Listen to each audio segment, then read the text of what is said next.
जय श्री राम।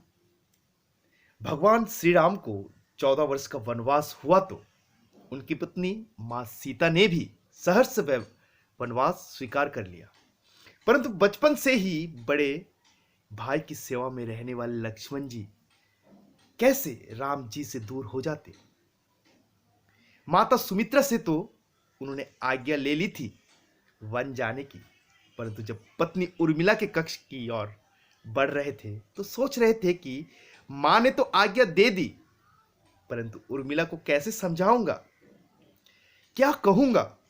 यदि बिना बताए जाऊंगा तो रो रो के जान दे देगी, या यदि बताया तो साथ जाने की जिद करने लगेगी और कहेगी कि यदि सीता जी अपने पति के साथ जा सकती है तो मैं क्यों नहीं।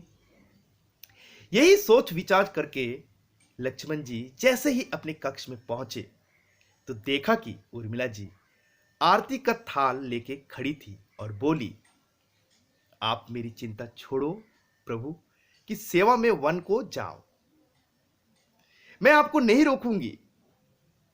मेरे कारण आपकी सेवा में कोई बाधा ना आए, इसलिए साथ जाने की जिद भी नहीं करूंगी। लक्ष्मण जी को कहने में संकोच हो रहा था, परंतु उनके कुछ कहने से पहले ही उर्मिला जी ने उन्हें संकोच से बाहर निकाल दिया। वास्तव में यही पत्नी का धर्म है। पति संकोच में पड़े उससे पहले ही पत्नी उसके मन की बात जानकर उसे संकोच से बाहर कर दे। पत्नी का इतना त्याग और प्रेम देखकर लक्ष्मण जी भी रो पड़े। उर्मिला जी ने एक दीपक जलाया और विनती की कि मेरे इस आस को कभी बुझने नहीं देना।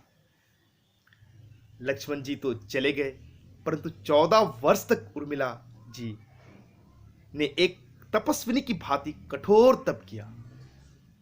वन में भैया भाभी की सेवा में लक्ष्मण जी कभी सोए नहीं, परंतु उर्मिला ने भी अपने महल के द्वार पर कभी बंद नहीं किए और सारी रात जागकर उस दीपक की लो को बुझने नहीं दिया।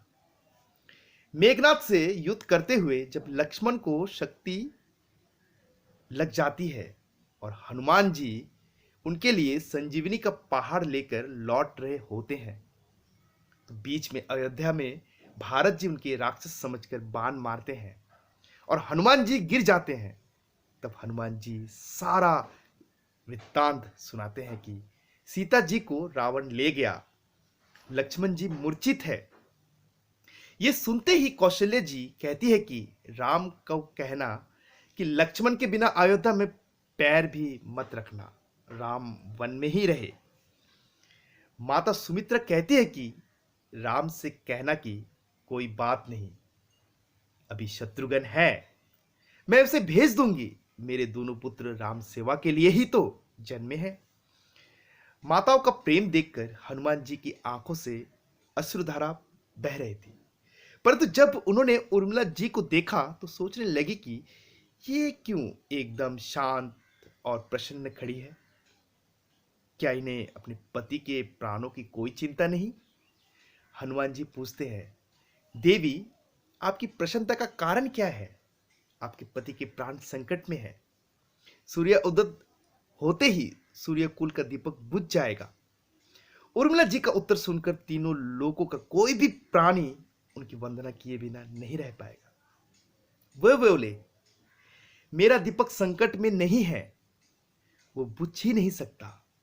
रवि सूर्योदय की बात तो आप चाहे तो कुछ दिन अयोध्या में ही विश्राम कर लीजिए, क्योंकि आपके वहां पहुंचे बिना सूर्य उदित हो ही नहीं सकता। आपने कहा कि प्रभु श्री राम मेरे पति को अपने गोद में लेकर बैठे हैं। जो ज्ञानेश्वर राम की गोदी में लेटा हो, काल उसे छू भी नहीं सकता। ये तो वो दिनों लीला कर रहे हैं। मेरे पति जब से वन गए तब से सोए नहीं हैं। उन्होंने ना सोने का प्रण लिया था, इसलिए वे थोड़ी देर विश्राम कर रहे हैं, और जब भगवान की गोद मिल गई तो थोड़ा विश्राम ज्यादा हो गया, वे उठ जाएंगे। और शक्ति मेरे पति को लगी ही नहीं, शक्ति तो राम जी को लगी है। मेरे पति के हर श्वास में राम है, हर धड़कन में राम है, उनके रोम रोम में राम है, उनके खून की बूंद बूंद में राम है। और जब उनके शरीर और आत्मा में ही सिर्फ राम, तो शक्ति राम जी को ही लगी है, दर्द राम जी को ही हो रहा है।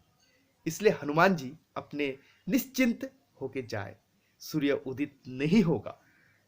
वास्तव में सूर्य भी इतनी ताकत नहीं थी कि लक्ष्मण जी के जागने से पहले वो उदित हो जाए। एक पतिव्रता तपस्विनी का तप उनके सामने खड़ा था और मेघनाथ को भी लक्ष्मण जी ने नहीं, अयोध्या में बैठी एक तपस्विनी उर्मिला ने मारा। राम राज्य की नींद जनक की बेटियां ही थी, कभी सीता तो कभी उर्मिला।